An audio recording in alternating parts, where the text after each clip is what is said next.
আমন্ত্রণ জানাচ্ছি আমাদের নিয়মিত আয়োজন বিজনেস আওয়ারে। ব্যবসা বাণিজ্য আর অর্থনীতির খবর নিয়ে রবি থেকে বৃহস্পতিবার ঠিক দুপুর 1টায় প্রচারিত হচ্ছে এই অনুষ্ঠান। আয়োজনে থাকছে দেশ বিদেশের ব্যবসা বাণিজ্যের সবশেষ খবর ও খবরের বিশ্লেষণ। এছাড়াও আছে শেয়ার বাজার ও মুদ্রা বাজারের আপডেট।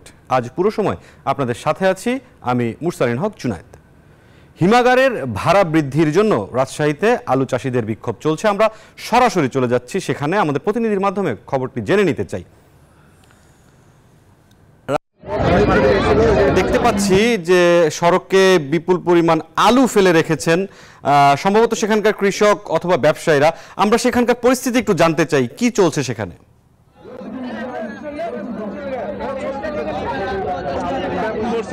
রাজশাহীতে সড়কে আলু ফেলে কিন্তু প্রতিবাদ জানাচ্ছেন কৃষকরা। আপনি দেখবেন যে রাজশাহী নওগাঁ মহাসড়কের বায়া মোড়ে কৃষকরা সড়কে আলু ফেলে প্রতিবাদ জানাচ্ছেন। তারা বলছেন যে হিমাগারের যে ভাড়া বৃদ্ধি করা হয়েছে এটি একেবারে অযৌক্তিক এবং এর ফলে কৃষকরা মারাত্মক লোকসানের সম্মুখীন হবেন। কারণ 255 টাকা থেকে প্রতি বস্তা আলুর নতুন মূল্য নির্ধারণ করা হয়েছে 560 টাকা। এর ফলে কিন্তু দ্বিগুণ ভাড়া বৃদ্ধি পেয়েছে হিমাগারের আলু খরচের। কৃষকরা বলছেন যে ভাড়া বৃদ্ধির ফলে তারা লোকসানের সম্মুখীন হবেন। এর আগেও তারা ধারাবাহিকভাবে কিন্তু আন্দোলন করেছেন।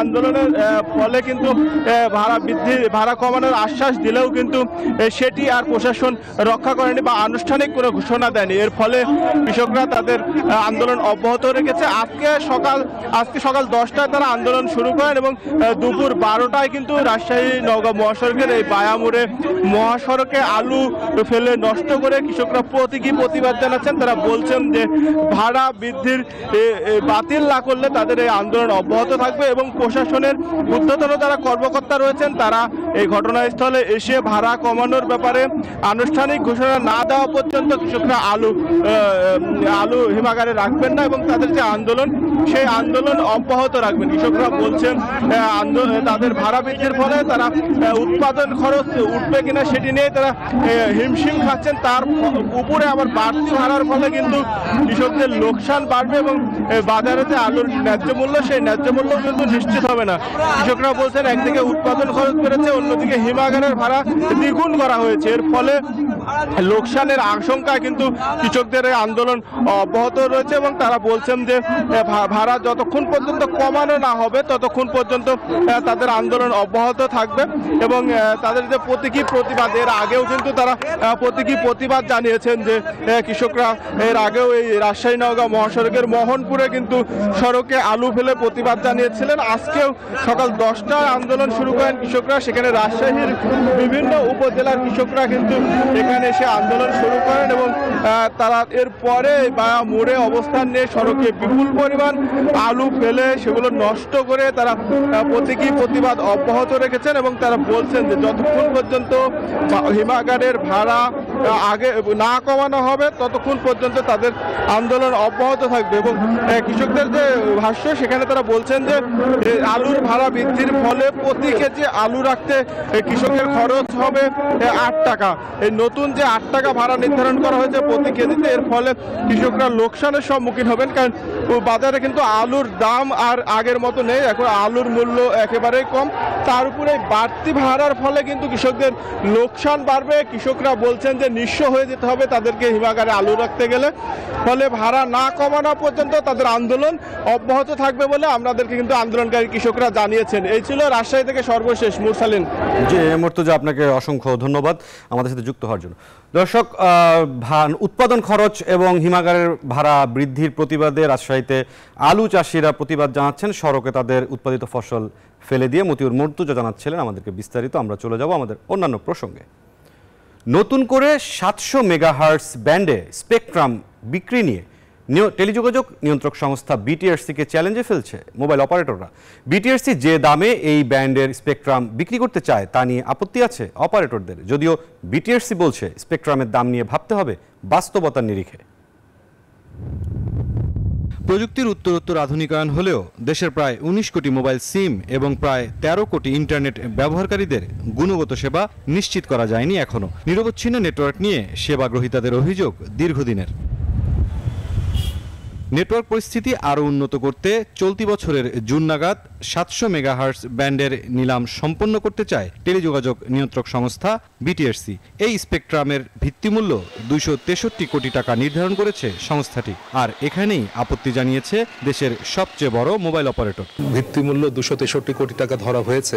যদি এর প্রাইসটা একটু বিবেচনা করা হয়, কেননা আলটিমেটলি তো ব্যবসা বা যেই এখানে ইনভেস্ট করুক, there has to be a good return, এবং যদি কেউ এটা নিয়ে ঠিকমতো রিটার্ন না আনতে পারে তাহলে ভবিষ্যতের ইনভেস্টমেন্ট করাও কিন্তু খুবই ডিফিকাল্ট হয়ে যায়। যদিও বিটিআরসি বলছে দেশের স্পেকট্রাম নিলামের ইতিহাস বিবেচনায় ধাপে ধাপে কমছে দাম। স্পেকট্রাম প্রাইস এটা কি বেশি না কম, এটা যদি আপনি দেখেন ডিপেন্ড করে আপনি কার দৃষ্টিভঙ্গি থেকে দেখছেন। আপনি যখন দেখবেন মোবাইল অপারেটর বলেন বা জিএসএমএ বলেন, ওনারা যখন বলবেন, ওনারা সবসময় বলবে স্পেকট্রামের প্রাইস অনেক বেশি। এই হিস্ট্রি অনুযায়ী সারা বিশ্বের সাথে তাল মিলিয়ে ধাপে ধাপে আমাদের প্রাইস কমছে। সরকারের অনুমোদনের পর এই দাম চূড়ান্ত হবে। এছাড়া স্পেকট্রামের দাম পরিশোধে 10 কিস্তিও পাবে অপারেটররা। মুরসালিন হক জুনায়েদ, নিউজ 24, ঢাকা। দর্শক, এবার সংবাদ বিশ্লেষণের পালা। আজকের বিষয় স্পেকট্রাম নিলাম, ভিত্তিমূল্য নিয়ে অস্বস্তি। এই বিষয়ে আমাদের সাথে আজ অনলাইনে যুক্ত হচ্ছেন দুজন অতিথি। রবি, বেসরকারি মোবাইল অপারেটর রবির chief corporate and regulatory officer Shahed Alam এবং মোবাইল অপারেটরদের সংগঠন অ্যামটবের সাবেক মহাসচিব TIM নুরুল কবির। আমরা দুজন অতিথিকেই স্বাগত জানাতে চাই আজকের বিজনেস আওয়ারে। আমরা শুরুতেই জনাব শাহেদ আলম, আপনার কাছে যে বিষয়টি জানতে চাই যে 700 মেগাহার্টজ এই ব্যান্ড কি কারণে মোবাইল অপারেটরদের জন্য খুব বেশি জরুরি? কেননা 850 ব্যান্ডের মেগাহার্টজ নিয়েও কিন্তু এক ধরনের আলোচনা চলছিল কিছুদিন আগেও। 700 মেগাহার্টজ ব্যান্ডটা একটা সময় ডিজিটাল ডিভিডেন্ড হিসেবে পরিগণিত হতো, বাট আপনি যদি সময়ের পরিপ্রেক্ষিতে এখন দেখেন সেটা কিন্তু এখন আর ডিজিটাল ডিভিডেন্ড নেই। লো ব্যান্ড হিসেবে অবশ্যই এটার একটা ভ্যালু আছে কাস্টমারের কাছে, কাস্টমারকে ভালো সার্ভিস দেওয়ার জন্য। বাট 700 মেগাহার্টজ আমরা যত টেকনোলজি ইভলভ হচ্ছে, এখন সমস্ত কিছু কিন্তু ডেটা নির্ভর। এই ডেটা নির্ভর যে আমাদের সমাজ ব্যবস্থা আমরা গড়ে তুলছি, আমরা যে প্রতিটা জায়গায় আমাদের যে অ্যাডভান্স ইন্টারনেটের কথা বলছি, সেক্ষেত্রে কিন্তু 700 মেগাহার্টজ তার জৌলুস হারিয়েছে। আমরা বিভিন্ন দেশের অকশনে সেটা দেখতে পাই যে টেকনোলজি এখন ইভলভ হচ্ছে, নতুন টেকনোলজি আসছে, সমস্ত কিছু এখন ডেটা ভিত্তিক হবে। এবং এখানে ডেটার অ্যাফোর্ডেবিলিটি একটা বড় ধরনের প্রশ্ন। আমাদেরকে আমাদের যে ডিজিটাল ডিভিশনটা আছে, ডিজিটাল ডিভাইডের কথা আমরা যেটা বলি, সেই ডিজিটাল ডিভাইডটাও আমাদের দূর করার জন্য আমাদেরকে বিবেচনা রাখতে হবে। আমাদের সাথে থাকবেন আমরা আরেকজন অতিথি রয়েছেন, অ্যামটবের সাবেক মহাসচিব TIM নুরুল কবির। আপনার কাছে যে বিষয়টি জানতে চাই, আপনি মহাসচিব হিসেবে দায়িত্ব পালন করেছেন এবং স্পেকট্রাম নিলামের অভিজ্ঞতা আপনি দেখেছেন। সার্বিকভাবে যে জিনিসটি জানা যাচ্ছে যে 700 মেগাহার্টজ স্পেকট্রামের যে ভিত্তিমূল্যটি ধরা হয়েছে, এটি নিয়ে অপারেটরদের মধ্যে এক ধরনের অস্বস্তি রয়েছে। এবং ইতিপূর্বের যে ইতিহাস স্পেকট্রাম নিলামের, সেখানেও কিন্তু দেখা গেছে যে সরকার একবার ঘোষণা দেওয়ার পর আবারও সেই ভিত্তিমূল্য নিয়ে এক ধরনের দোলাচল ছিল, পরে আবার সংশোধন হয়েছে। এবারে পরিস্থিতি কি হতে পারে বলে মনে করেন? আসলে একটু আগে যেটা শাহেদ আলম সাহেব বলছিলেন যে এটার জৌলুস, 700 মেগাহার্টজের যে জৌলুসটা, সেটা আরো আগে প্রয়োজন ছিল, সেটা সময়টা পার হয়ে গেছে। তারপরে যেটা হচ্ছে যে ভিত্তিমূল্যটা তৈরি করার জন্য ইন্টারন্যাশনাল স্ট্যান্ডার্ড রয়ে গেছে। সো স্ট্যান্ডার্ড গুলো ফলো করা উচিত, এটা পর্যালোচনা করা উচিত। যারা স্পেকট্রামটা কিনবে তাদেরকে শুধুমাত্র 5 মেগাহার্টজ কিনলেই কিন্তু তাদের প্রয়োজন ফুরাবে না, এটা অনেক বেশি কিনতে হবে। এবং সেই জন্য তাদের যে ভিত্তিমূল্য, এটা আমার কাছে মনে হয়েছে যে আসলেই অনেক বেশি। এটার রিভাইজ করা উচিত, এবং এটা যাতে স্পেকট্রাম না বিক্রি করলে তো এটার সরকারের কোনো লাভ নাই, এটার মূল্য তার শূন্যই থাকবে। তো আমি মনে করি যে অ্যাফোর্ডেবল ওয়েতে যেটা ইয়েতে দেওয়া উচিত অপারেটরদেরকে, এবং আলটিমেটলি এটার বেনিফিট তো পাবে গ্রাহকরা। কিন্তু আমি ইতিমধ্যে দেখতে পাচ্ছি যে বিটিআরসি একদিকে ভিত্তিমূল্য বাড়াচ্ছে, আরেকদিকে ইন্টারনেটের প্রাইস কমিয়ে দিচ্ছে অপারেটরদেরকে। তো বিজনেস কেসটা আসলে কোথায়? তো এটাও তো চিন্তা করবে। একজন ইনভেস্টর যখন ইনভেস্ট করতে আসে, তখন তাকে চিন্তা করতে হয় যে আমি এই ইনভেস্টমেন্টের রিটার্নটা কিভাবে নেব। সব দিক বিবেচনা করে আমার কাছে মনে হয়েছে যে পুরো ইকোসিস্টেমে রিভিজিট করার প্রয়োজন আছে। বিটিআরসি অপারেটরদেরকে নিয়ে বসে আলোচনা করেছে আমি শুনেছি, কিন্তু তারপরেও এই দুটো জিনিস নিয়ে বিশেষ করে চিন্তা করা উচিত, যে গ্রাহকদের কাছে যে প্রাইসটা কমানোর কথা বলছে এবং প্লাস ভিত্তিমূল্য বাড়িয়ে দিচ্ছে, এবং অন্যান্য বোঝাও তো আছে তাদের। আপনি জানেন যে এমনিতেই মোবাইল অপারেটরদের উপরে নানা ধরনের ট্যাক্স, ট্যারিফ, অনেক কিছু চাপিয়ে দেওয়া আছে। সবকিছু মিলে বিজনেস ভাইবিলিটিটা ইম্পর্টেন্ট, এবং তাদেরকে বিজনেস কন্টিনিউটিটা রাখাটাও খুব জরুরি। তো শুধুমাত্র স্পেকট্রাম যদি তারা না কিনে, তাহলে কার কাছে বিক্রি করবে? সরকারকে সেটাও চিন্তা করতে হবে। নুরুল কবির, আপনি আমাদের সাথে থাকুন। আমরা শাহেদ আলমের কাছে একটি বিষয় নিয়ে জানিয়ে আসতে চাই। জনাব শাহেদ আলম, নুরুল কবির একটি ইনভেস্টমেন্ট বিনিয়োগের কথা বলছিলেন তার বক্তব্যে, সেই প্রসঙ্গ ধরে যদি আপনাকে বলতে চাই, গতকাল বিটিআরসি চেয়ারম্যানের সাথে ইন্টারভিউর এক পর্যায়ে কথা হয়েছিল এবং তিনি বলছেন যে স্পেকট্রামের যে রোডম্যাপ সেটি দেয়া হয়েছে আপনাদের উদ্দেশ্যে এবং যেন বিনিয়োগকারীরা ভবিষ্যৎটি দেখতে পান। তো এই পরিস্থিতিতে বিনিয়োগ নিয়েও এক ধরনের আপনাদের ভিতরে দোলাচল রয়েছে যে আসলে বিনিয়োগ কতখানি লাভজনক হতে পারে। এই জায়গাটিতে যে ভিত্তিমূল্য ধরা হয়েছে এটিকে আসলে আপনারা কিভাবে বিবেচনা করছেন? প্রথম কথা হচ্ছে যে আমাদেরকে, আপনি যেটা কিছুক্ষণ আগে বলেছেন, ভিত্তিমূল্যটা হতে হবে বাস্তবতার পরিপ্রেক্ষিতে। বাস্তবতাটা কোথায়? আমাদেরকে সরকারের পক্ষ থেকে, বিটিআরসির পক্ষ থেকে বারবার আহ্বান জানানো হচ্ছে যে আমাদেরকে ডেটা প্রাইস কমাতে হবে। বাংলাদেশে ডেটা প্রাইস অলরেডি কিন্তু এখন lowest in the world, one of the lowest বললেও ভুল হবে, কারণ হচ্ছে আমরা কিছুদিন আগেও অন্যান্য দেশের তুলনায় একটু বেশি ছিলাম, বাট বর্তমানে আমরা সেই প্রাইসেও কিন্তু আমরা কমে এসেছে, এখন আমাদের প্রাইসটা লোয়েস্ট ইন দ্য ওয়ার্ল্ড। আমি যদি একটা জাস্ট পরিসংখ্যান বলি, গড়পড়তা প্রতিটা কাস্টমার আমাদেরকে প্রতি মাসে 120 টাকা করে রেভিনিউ দেয়। এটার উপর বিবেচনা করে আমাদেরকে দেখতে হবে যে আমরা যে স্পেকট্রামটা কিনবো সেটা আগামী 15 বছরে কতটুকু রেভিনিউ আমরা পাবো, কতটুকু রেভিনিউ সরকার পাবে, সেটার উপরে বিবেচনা করেই কিন্তু আপনার স্পেকট্রামের দাম নির্ধারণ হওয়া উচিত। বাস্তবতার পরিপ্রেক্ষিতে আমরা দেখেছি পৃথিবীর বিভিন্ন দেশে এই 700 মেগাহার্টজের দাম অনেক দেশে এমনকি বিনামূল্যেও দেওয়া হয়েছে। এখন আমাদের সম্মানিত বিটিআরসি চেয়ারম্যান যেটা বলেছেন যে গ্র্যাজুয়ালি এটা কমে আসছে, সে কমাটা হয়েছে শুধুমাত্র ইউএস ডলার এবং বাংলাদেশি বিডিটির একটা তুলনামূলক বিচারে। কিন্তু আমরা যদি বাস্তবতার পরিপ্রেক্ষিতে দেখি, এই স্পেকট্রামের মূল্য অনেক অনেক বেশি। বিশেষ করে আরেকটা জিনিস একটু উল্লেখ করতে চাই, সময়টাও কিন্তু একটু বিবেচনার বিষয়। এই মুহূর্তে ইনফ্লেশন হাই, আমাদের গ্রোথ কমে যাচ্ছে, আমরা দেখছি আমরা সাবস্ক্রাইবার হারাচ্ছি, এবং বিটিআরসির কাছে সম্পূর্ণ 45 ব্যান্ড যে 700 মেগাহার্টজে থাকার কথা সে স্পেকট্রাম নেই, ওনাদের কাছে মাত্র আছে 25, বাকি 20 এখন আদালতের বিভিন্ন মামলা এটা গড়াচ্ছে। সুতরাং আমরা মনে করি যে এটা পুরো 45 ব্যান্ড স্পেকট্রামই অকশনে আসা উচিত, কারণ যেটা নুরুল কবির ভাই বলেছেন, এখানে 5 মেগাহার্টজ স্পেকট্রাম নিয়ে কারো কোনো লাভ হবে না, এটা 10 to 15 মেগাহার্টজ স্পেকট্রাম কিনতে হবে। সেক্ষেত্রে আমাকে যে 1,500 থেকে 2,000 কোটি টাকা ইনভেস্ট করতে হবে, আমার অলরেডি কিন্তু কস্টের মধ্যে 9 to 10% ফিজ আছে যেটা আমাকে বিটিআরসি দিতে হয়। তার মানে আপনি অ্যাজ এ গ্রাহক যে 100 টাকা দিচ্ছেন, সেখানে মধ্যে 10 টাকা কিন্তু বিটিআরসি পাচ্ছে স্পেকট্রাম বাবদি। আমি যখন আরো 2,000 কোটি টাকা দিব, সেখানে কিন্তু অবশ্যই সেটা বেড়ে যাবে, এবং এটার আলটিমেট কিন্তু আপনার যে বার্ডেনটা সেটা পড়বে কিন্তু গ্রাহকের উপরে। এখানে গ্রাহক হচ্ছে সবচেয়ে ভুক্তভোগী হবে বেশি। সরকার হয়তো একটা সময় একটা টাকা পাবে, কিন্তু গ্রাহককে ক্রমাগত ভাবে আমাকে এই প্রাইসটা বাড়িয়ে যেতে হবে, এবং যখন ডেটা প্রাইস আমরা বাড়িয়ে যাব, আমাকে একটা জিনিস মনে রাখতে হবে, আমাদের দেশে কিন্তু এখনো 50% মানুষ ইন্টারনেটের বাইরে আছে। আমরা যখন ডিজিটাল ডিভাইডের কথা বলি, তখন আমাদেরকে এটা ভাবতে হবে যে এই 50% মানুষকে কিভাবে আমি ইন্টারনেটের মধ্যে আনতে হবে।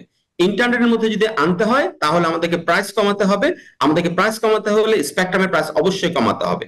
আমরা একটা প্রাইস ধরে রাখছি, আমরা বলছি যে স্পেকট্রামের প্রাইস ঠিক থাকবে কিন্তু গ্রাহকের প্রাইস কমাতে হবে, এটা কোনো রকমের রেশনালিটিতে পড়ে না। শাহেদ আলম, আপনি থাকবেন আমাদের সাথে। টিআইএম নুরুল কবির, আপনার কাছে জানতে চাচ্ছি শাহেদ আলমের বক্তব্যের প্রেক্ষিতে এবং বিটিআরসি চেয়ারম্যানের গতকালকের যে সাক্ষাৎকার ছিল তার ভিত্তিতে যে বিষয়টি জানতে চাচ্ছি, যে শাহেদ আলম বলছেন যে স্পেকট্রামের দাম যদি এভাবেই বাড়তি থাকে অপারেটরদের দাবি অনুযায়ী, তাহলে এর বোঝা গিয়ে পড়বে আসলে ভোক্তার উপরে, যারা সেবা গ্রহীতা তাদের উপরেই। আবার আপনি একটু আগে বলছিলেন যে বিটিআরসিও চাপ দিচ্ছে বিভিন্ন ধরনের সেবার দাম কমিয়ে নিয়ে আসার। এই বিষয়টি আসলে সাংঘর্ষিক কিনা পরস্পরের মধ্যে, আপনি যদি একটু ব্যাখ্যা করেন।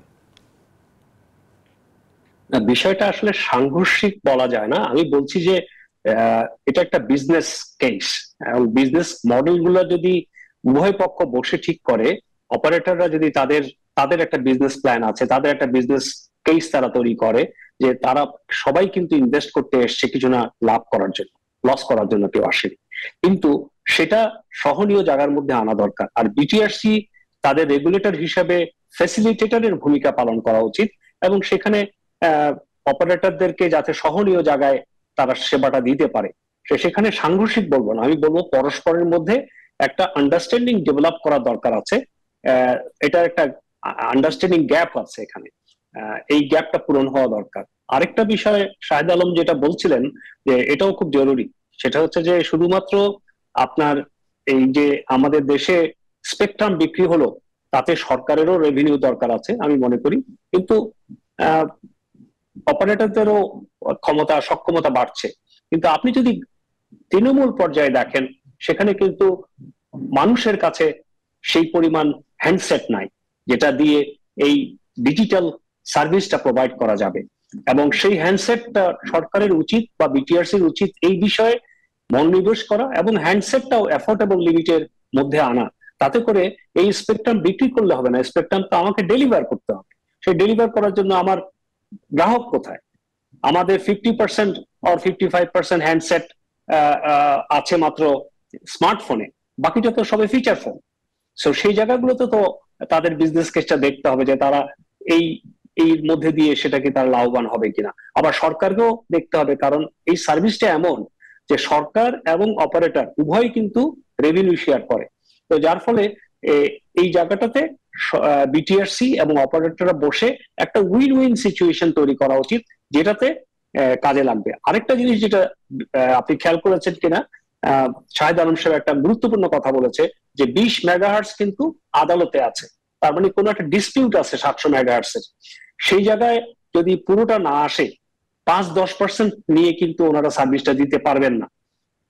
হ্যাঁ, সো সেটারও একটা ইভ্যালুয়েশন দরকার, কারণ সে demand and supply is economic, এখানে আমরা যেখানে দেখি যে ইকোনমিতে রয়ে গেছে, সেখানে দেখা যাচ্ছে ওনাদের হয়তো এটা 10-15 মেগাহার্টজ করে দরকার, সেখানে যদি 5 মেগাহার্টজ পাওয়া যায় তাহলে এই সার্ভিসটা ভায়াবল হবে না, এবং সেই ডিসপিউটটাও দ্রুত নিষ্পত্তি হওয়া দরকার। টিএম নিউল করবে আমাদের সাথে থাকবেন শাহেদ আলম। আপনার কাছে আবারও আসছি, যে বিষয়টি জানতে চাই যদি একটু স্পেকট্রামকে সম্পর্কিত করে যদি আপনি উত্তরটি দেন। আমি সাধারণ গ্রাহকদের পক্ষ থেকে বলছি যে আসলে এই যে নেটওয়ার্কের দুর্বলতা, নিরবচ্ছিন্ন নেটওয়ার্ক না পাওয়া, নানাবিধ অভিযোগ আসলে লম্বা সময় ধরেই চলে আসছে। মূলত আসলে কোন জায়গাটিতে নজর দিলে একটি মিনিমাম পর্যায়ে হলেও একটি সন্তোষজনক জায়গায় যেতে পারে গ্রাহকদের কাছে, আপনি কি মনে করেন? প্রথমে বলে রাখি যে আপনার এই মিনিমাম যে রিকোয়ারমেন্টটা সেটা কিন্তু পরিমাপ করা হয়, আপনার কিছু পরিমাপক আছে, আমরা কিছু কেপিআই এর কথা বলি, এবং রেগুলেটরি এন্ড থেকে সেগুলোকে কিন্তু নিশ্চিত করা হয়। আপনি যদি প্রতিটা প্যারামিটারই দেখেন, সেখানে কিন্তু আমরা মোবাইল অপারেটররা সেই কাঙ্ক্ষিত সেবাটা দিয়ে আসছি।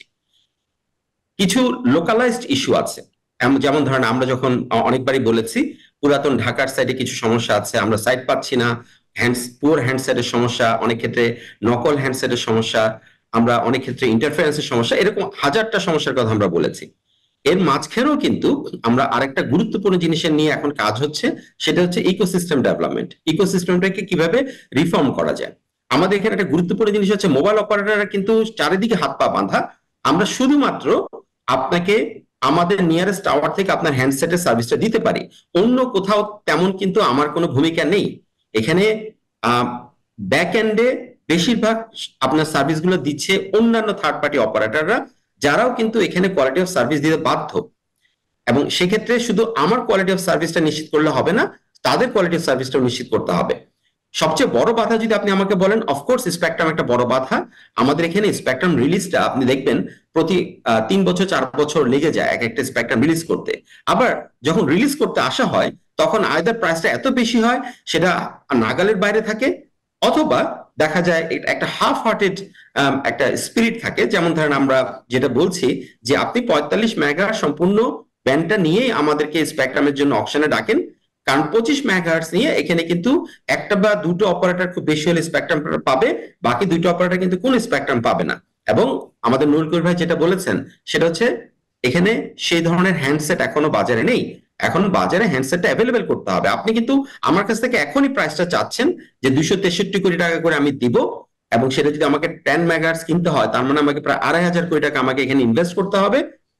10টা কিস্তিতে দিয়ে হলেও আমার প্রতি বছরের অ্যামোর্টাইজেশন এবং ডেপ্রিসিয়েশন আমার একটা বড় ভ্যালু এখানে চলে যায়, আমার ব্যালেন্স শিটে একটা বড় ধরনের ইম্প্যাক্ট করে। এইগুলোর জন্য আমাকে নিশ্চিত করতে হবে যাতে আমার সে ধরনের হ্যান্ডসেট ইকোসিস্টেম তৈরি হয়, তখনই কিন্তু আপনি প্রাইসটা পাবেন। আমরা এই জন্য কিন্তু দাবি করেছি বিটিআরসির কাছে যে আপনি অন্ততপক্ষে 700 মেগাহার্টজটা আমাদেরকে 3 থেকে 5 বছরের জন্য দেন, আমরা ব্যবহার করি। আমরা যখন ব্যবহার করে এটার একটা পর্যায়ে যাবে, আপনি তখন কিন্তু ইকোসিস্টেম বুঝতে পারবেন, তখন এটার ভ্যালুটাও কিন্তু আপনি ডিটারমাইন করতে পারবেন। এই মুহূর্তে কিন্তু এটার ভ্যালু ডিটারমাইন করা সম্ভব না বা যাচ্ছে না। এখন যেটা করা হচ্ছে বেঞ্চমার্কিং।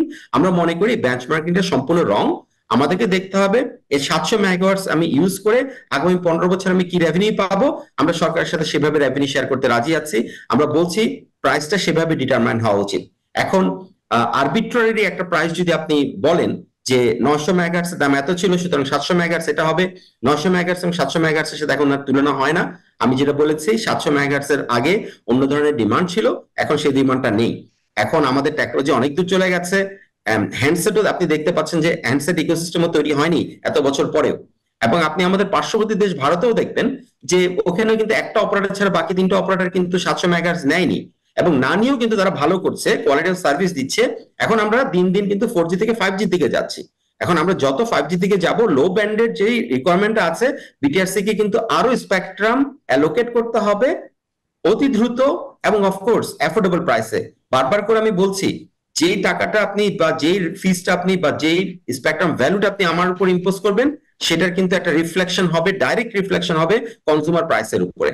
কনজিউমার প্রাইস যদি বেড়ে যায়, ইট উইল বি আনএফোর্ডেবল আমাদের বাকি 50% এর জন্য, এমনকি যারা এখন ইউজ করছে তাদের জন্য আনএফোর্ডেবল হয়ে যাবে। আমরা যেই কাঙ্ক্ষিত লক্ষ্যে পৌঁছতে চাচ্ছি, একটা অ্যাডভান্স ইকোনমি তৈরি করার জন্য, একটা ডিজিটাল ইকোনমি তৈরি করার জন্য, সেখান থেকে কিন্তু আমরা অনেক দূর পিছিয়ে যাব। এই জিনিসগুলো কিন্তু খুব বাস্তবতার নিরিখে বিচার করা উচিত। আমাদেরকে শুধুমাত্র সরকারের একটা স্বল্প সময়ের জন্য টাকা দরকার হবে, সেজন্য আমরা স্পেকট্রাম অকশন করব এবং একটা টাকা আমরা সরকারকে দিব, কিন্তু এটার একটা লং টার্ম ইম্প্যাক্ট আছে। এই লং টার্ম ইম্প্যাক্টটা অনেক অনেক বেশি। আমাদেরকে টোটাল ডিজিটাল ইকোনমি চিন্তা করতে হবে, আমাদেরকে ডিজিটাল সার্ভিসগুলো অ্যাফোর্ডেবল করতে হবে আমাদের জনগণের জন্য। আমরা মনে করি এই স্পেকট্রামটা যে অ্যালোকেট করা হবে, সেটা জনগণের জন্য অ্যালোকেট করতে হবে, সেই কোয়ালিটি অফ সার্ভিস এবং সেই ডিজিটাল ভ্যালু যাতে আমরা ক্রিয়েট করতে পারি জনগণের জন্য। জি শাহেদ আলম, আপনি আমাদের সাথে থাকবেন। টিআইএম নুরুল কবির, আপনার কাছে আমি শেষ প্রশ্নের উত্তর যদি জানতে চাই যে গণমাধ্যমে সরকার, সেবাগ্রহীতা এবং সেবাদাতায় 3 পক্ষকে নিয়ে যে ধরনের সংবাদ হয়, যদি মূল 3টি বিষয় নিয়ে বলি, স্পেকট্রাম নিলাম, অডিট রিপোর্ট, সেবার দাম কম বা বাড়ানো, এই 3টি বিষয় নিয়ে দেখা যায় যে সবসময়ই ব্যবসায়ী এবং যারা বিটিআরসি রয়েছেন, সরকার আসলে এক ধরনের মুখোমুখি অবস্থানে থাকেন, এক ধরনের অস্বস্তিকর পরিবেশ তৈরি হয়, তারপরে কোনো একটি ভাবে আসলে সমাধান হয়। এটির সুন্দর সমাধানের জন্য আসলে কতটুকু টেকসই নীতিমালা প্রয়োজন দীর্ঘমেয়াদী, আপনি কি মনে করেন? আসলে বিষয়গুলোর একটা বড় দায়িত্ব হচ্ছে সরকারের। সরকারকে এগিয়ে আসতে হবে একটা পজিটিভ অ্যাটিটিউড নিয়ে। কারণ হচ্ছে বিটিআরসি যখন এই জিনিসগুলো নিয়ে কাজ করে, তখন সবসময় এমএনওদেরকে একটা অপোনেন্ট পার্টি মনে করে, তাদের কার্যক্রমের মধ্যে সেরকম দেখা যায়। এটা না মনে করে যদি পার্টনার মনে করে, যে আমরা দুজনে মিলে পার্টনারশিপ করে দেশের উন্নয়নে, যেটা শাহেদ আলম সাহেব একটু বললেন, ওভারঅল ডিজিটাল ইকোসিস্টেম তৈরি করার জন্য আমরা কাজ করব, তাহলে এই ডিসপিউট গুলো তৈরি হয় না। ডিসপিউট গুলো তৈরি হয় এবং তাতে করে আমাদের দেশের আলটিমেট যে ডেস্টিনেশন, সেই ডেস্টিনেশনে হ্যাম্পার করছে। আমার মনে হয় এটা একটা বড় জিনিস, এটা আমাদের মানসিকতার পরিবর্তন করা প্রয়োজন। আরেকটা বড় জিনিস দেখেন, এই যে এখন হঠাৎ করে 700 মেগাহার্টসের স্পেকট্রামের জন্য তারা চিন্তা করছে সরকার বা বিটিআরসি, আমার জানা মতে আগামী বছর সবগুলো অপারেটরের স্পেকট্রামের রিনিউয়ালের ডেট চলে আসতেছে। তার মানে তাদেরকে আরো অনেক টাকা ইনভেস্টমেন্টের জন্য প্রস্তুত থাকতে হবে।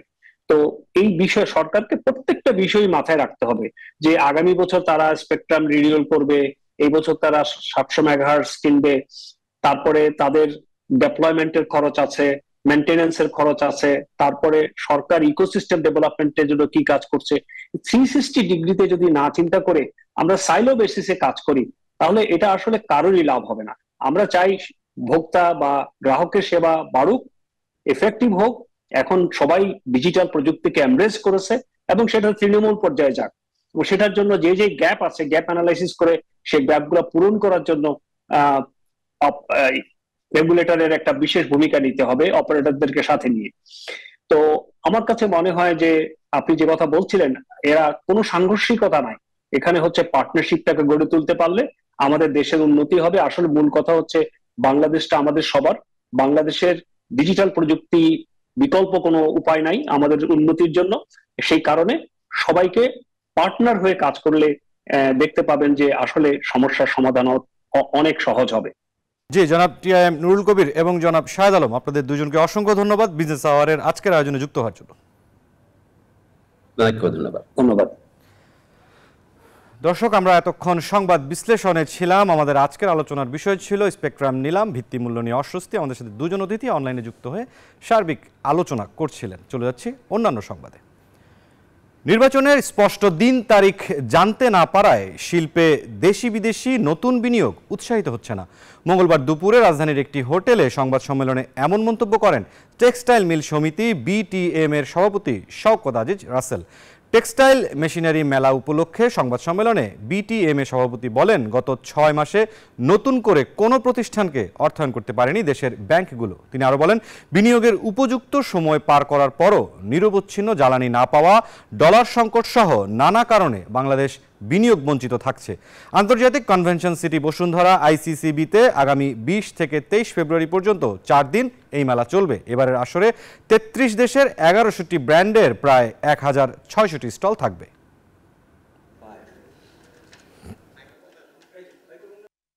বাংলাদেশ ছিল লিস্টে নাম্বার 1 রিলোকেট হওয়ার মতো একটা জায়গা, কিন্তু আমরা এমন একটা পরিস্থিতিতে আছি যে আমাদের ডলার সংকট, ব্যাংক ফাইন্যান্স সংকট, যেটা আসলে আমাদের জন্য সুবিধা হয়, এটা যখনই হোক তাহলে আমাদের একটা প্রস্তুতি থাকে, আমরা ইনভেস্ট করব কি করব না, আমরা কি গ্যাসের দাম বাড়তেছে না কমতেছে, এগুলো তো আমাদের একটু, এখন আমি মনে করি সরকার যদি ডিক্লারেশনে না আসে আমরা ইনভেস্ট করব না। বাংলাদেশের শীর্ষস্থানীয় রাইড শেয়ারিং প্ল্যাটফর্ম উবার 2024 সালে বাংলাদেশে তাদের অর্থনৈতিক প্রভাব বিষয়ক প্রতিবেদন প্রকাশ করেছে। মঙ্গলবার দুপুরে রাজধানীর একটি হোটেলে আয়োজিত এক সেমিনারে প্রতিবেদনটি উন্মোচন করা হয়। আন্তর্জাতিক গবেষণা প্রতিষ্ঠান পাবলিক ফার্স্ট পরিচালিত এই গবেষণায় উঠে এসেছে 2024 সালে বাংলাদেশের অর্থনীতিতে উবারের মোট 5,500 কোটি টাকা সমমূল্যের অবদানের কথা। এছাড়া 2024 সালে উবার মোটো ও অটো সেবা বাংলাদেশের অর্থনীতিতে 920 কোটি টাকার সমপরিমাণ অবদান রেখেছে। শহরের ব্যস্ত জীবনে সহজ ও সাশ্রয়ী মূল্যের পরিবহন হিসেবে উবার ব্যবহারের মাধ্যমে দেশের যাত্রীরা উল্লেখযোগ্য পরিমাণ সময় সাশ্রয় করেছেন।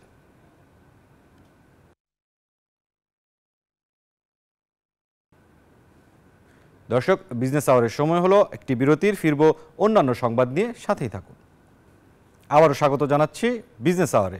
এবারে শেয়ার বাজারের খবর।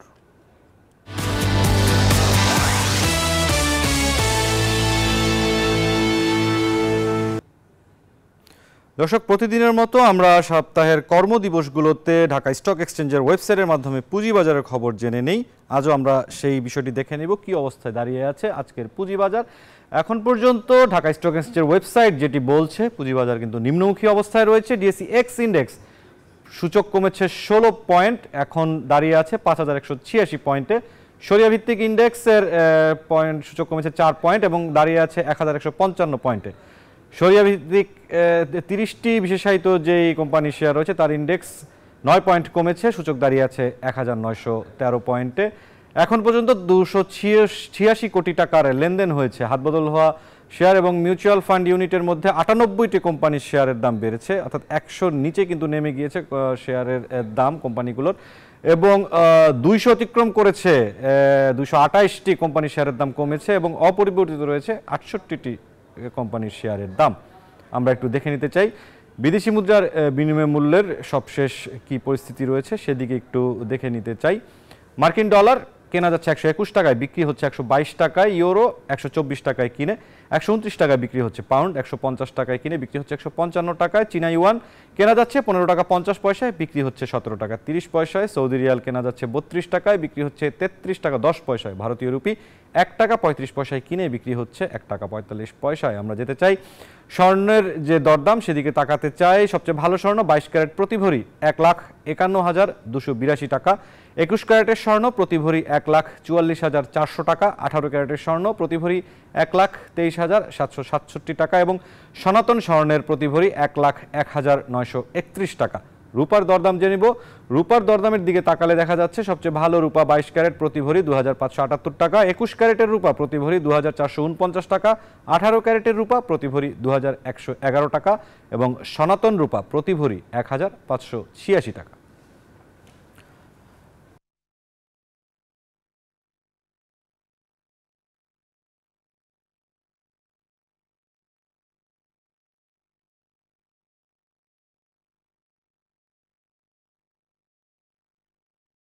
আমরা রাজধানীর খামারবাড়িতে এক অনুষ্ঠানে কথা বলছেন বিএনপির মহাসচিব মির্জা ফখরুল ইসলাম আলমগীর। আমরা সরাসরি যুক্ত হব সেখানে।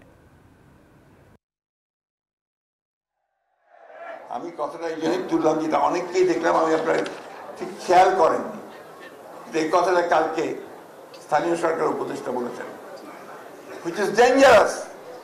তার মানে কি আমরা এটা মনে করব যে তারা সরকারের থেকে তাদের দল গোছানোর জন্য তারা বিভিন্ন রকম কৌশল নিচ্ছেন? সেই কৌশল নিলে তো আমরা তা হতে দেব না, এই দেশের মানুষ তা হতে দেবে না।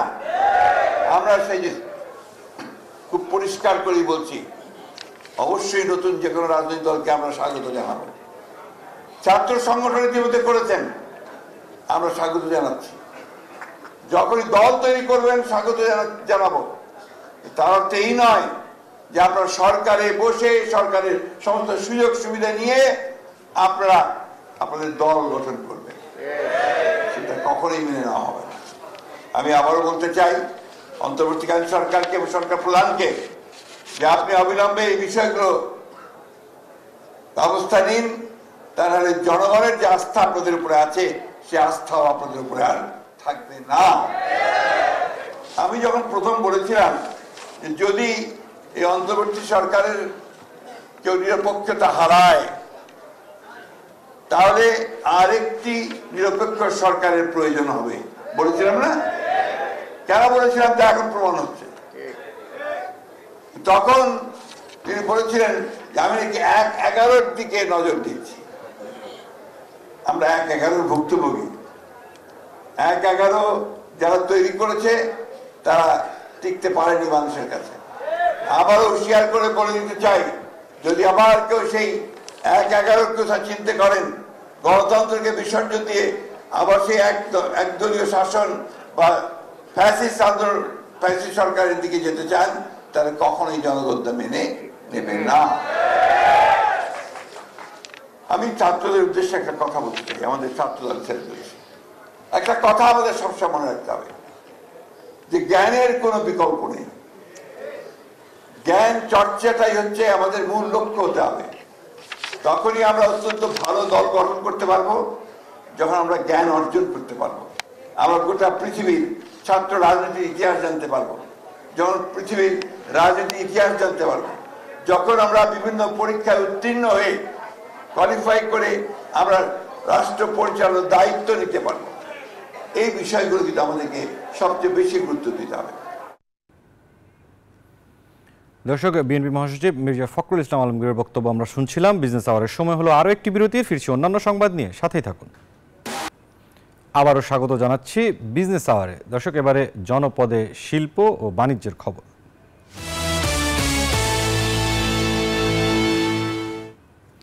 রমজান আসার আগেই বাজারে অস্থিরতা বেড়েছে সব ধরনের মাংসের দামের মধ্য দিয়ে, পাশাপাশি খেজুর সহ সব ধরনের ফলের দামও বাড়তি। গত এক সপ্তাহের ব্যবধানে প্রতি কেজি গরুর মাংস বেড়েছে 50 টাকা।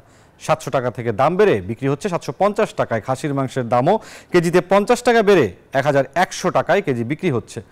ব্রয়লার মুরগির দামও বেড়েছে 10 টাকা, প্রতি কেজি বিক্রি হচ্ছে 190 থেকে 195 টাকায়। নজরদারির অভাবে ব্যবসায়ীরা ইচ্ছামতো দাম বাড়াচ্ছেন বলে অভিযোগ ক্রেতাদের।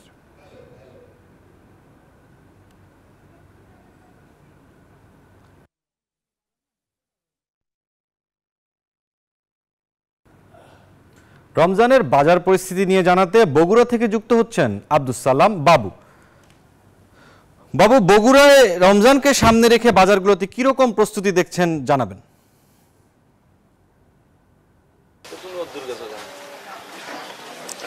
বগুড়ার বাজারে সবজির দাম একেবারে স্থিতিশীল রয়েছে, তবে বেগুনের দামটা বেড়েছে। ছোলার দাম শবে বরাতের আগে যা ছিল তার থেকে 10 থেকে 15 টাকা কেজিতে বেড়েছে। আর আমরা মুরগির বাজার যেটা দেখেছি, ব্রয়লার মুরগি 180 থেকে 190 টাকা, সোনালী জাতের মুরগির দাম রয়েছে 280 থেকে 300 টাকা, এবং লেয়ার জাতের মুরগি 310 থেকে 320 টাকা কেজিতে বিক্রি হচ্ছে।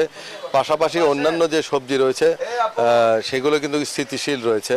মাছের দামও বেশ আগের মতোই রয়েছে। আমরা একটু কথা বলবো একজন এখানে মুরগি বিক্রেতার সাথে, সে যে আসলে আমরা দেখতে পাচ্ছি যে দাম কিছুটা বেশি, কতটা বেশি যদি বলতেন, বা কেন বেশি? জি, কি প্রশ্নটা? দাম কেন বেশি? আপনার গত সপ্তাহ থেকে মুরগির দাম এই সপ্তাহে 10 টাকা দাম কমছে ব্রয়লারে। আর আপনার সোনালী যেটা দাম গত সপ্তাহ থেকে আরো 10 টাকা দাম কমছে। বাড়ার তো দেখতেছেন, গত সপ্তাহ থেকে দাম হচ্ছে সবে বরাতে 10 টাকা করে বাজার বেশি গেছে।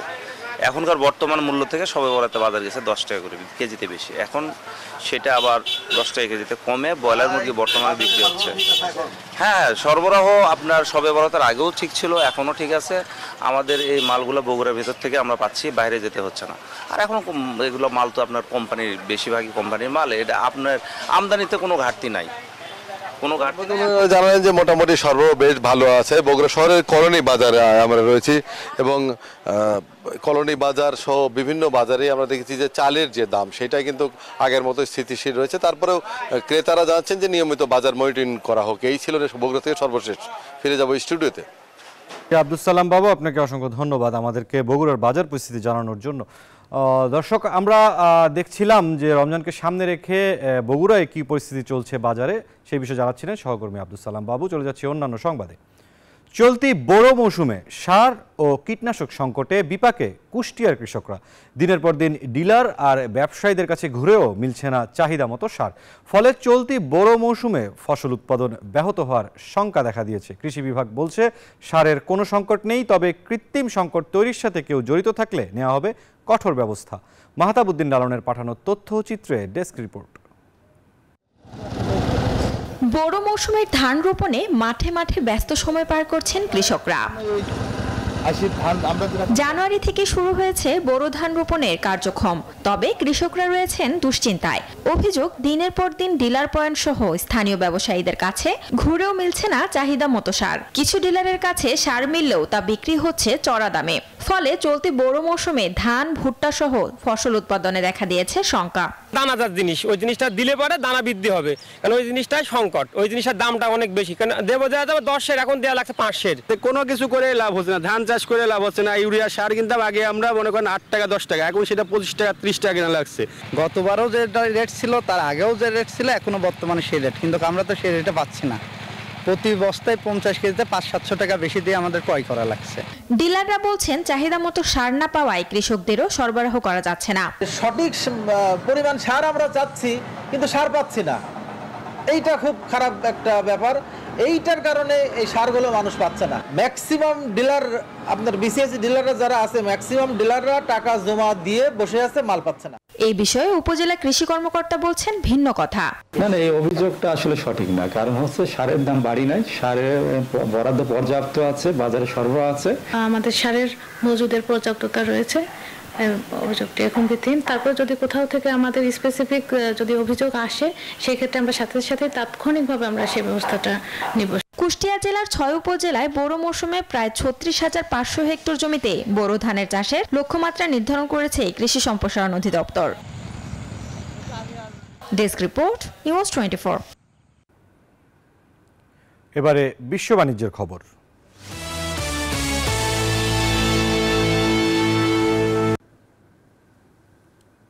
ভিয়েতনামে চলতি বছর চাল রপ্তানি কমতে পারে বলে পূর্বাভাস দেয়া হয়েছে। 2025 সালে 75 লাখ টন চাল রপ্তানি করতে পারে দেশটি। গত বছর এই পরিমাণ ছিল 90 লাখ টন। চীনের সরকারি বার্তা সংস্থা সিনহুয়া জানিয়েছে, চলতি বছর ভিয়েতনামের চাল উৎপাদন লক্ষ্যমাত্রা 2,40 লাখ টন নির্ধারণ করা হয়েছে। তার মধ্যে রপ্তানি করা হবে 75 লাখ টন। বিশ্ববাজারে চালের প্রধান রপ্তানিকারক দেশগুলোর একটি ভিয়েতনাম, প্রধান দেশ ভারত। এই দুই দেশের রপ্তানি বাড়া কমার উপর অনেকটাই নির্ভর করে বিশ্ববাজারে চালের দাম। এবার 5টি স্থানীয় ব্যাংকের ওপর মার্কিন ডলারের লেনদেন নিষিদ্ধ করতে যাচ্ছে ইরাকের কেন্দ্রীয় ব্যাংক। অর্থ পাচার, ডলার চোরাচালান এবং অন্যান্য অনিয়ম প্রতিরোধের অংশ হিসেবে নেওয়া হয়েছে এই সিদ্ধান্ত। রয়টার্সের এক প্রতিবেদনে এ তথ্য জানা গেছে। বলা হয় 2024 সালেও ইরাকের কেন্দ্রীয় ব্যাংক 8টি স্থানীয় ব্যাংকের ওপর একই ধরনের নিষেধাজ্ঞা দিয়েছিল। তাদের মতে নিষিদ্ধ ব্যাংকগুলো নিজেদের কার্যক্রম চালিয়ে যেতে এবং অন্যান্য মুদ্রায় লেনদেন করতে পারবে, তবে এ সিদ্ধান্ত সীমিত করবে ডলারের লেনদেনের ক্ষমতা, যা ইরাকের বাইরে অধিকাংশ আর্থিক লেনদেনে বাধা সৃষ্টি করতে পারে।